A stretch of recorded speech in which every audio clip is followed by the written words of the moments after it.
একটা গভীর অন্ধকার জঙ্গলের মাঝখানে ছিল একটি ছোট্ট গ্রাম, নাম তার শিবপুর।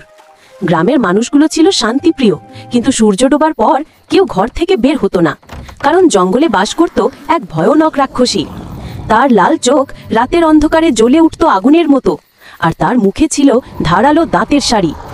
বলা হয় সে প্রতি পূর্ণিমার রাতে বের হয়ে গ্রামের কাছাকাছি চলে আসতো। একদিন গ্রামের সাহসী ছেলে নিলয় ঠিক করলো সেই রহস্যের সমাধান করবে। হাতে মশাল আর একটি তরবারি নিয়ে সে রাতের জঙ্গলে পা রাখল। চারপাশ নিস্তব্ধ, শুধু প্যাঁচার ডাক আর হালকা বাতাসের শোঁ শোঁ শব্দ। হঠাৎ সামনে ঝোপের আড়াল থেকে বেরিয়ে এলো সেই ভয়ানক রাক্ষসী। তার বিশাল লম্বা চুল মাটিতে ছুঁয়ে যাচ্ছে, মুখে বিকট হাসি, আর চোখে জ্বলছে রক্তের লাল আগুন। নিলয় ভয় পেয়েও পিছু হটল না। সে গ্রামের পুরনো পণ্ডিতের দেওয়া তাবিজটা হাতে তুলে নিয়ে উচ্চারণ করল এক মন্ত্র। সঙ্গে সঙ্গে এক উজ্জ্বল আলো ছড়িয়ে পড়ল জঙ্গলে, আর রাক্ষসী যন্ত্রণায় চিৎকার করে ধোঁয়ায় মিলিয়ে গেল। সেই রাতের পর থেকে শিবপুরে আর কেউ রাক্ষসীকে দেখেনি।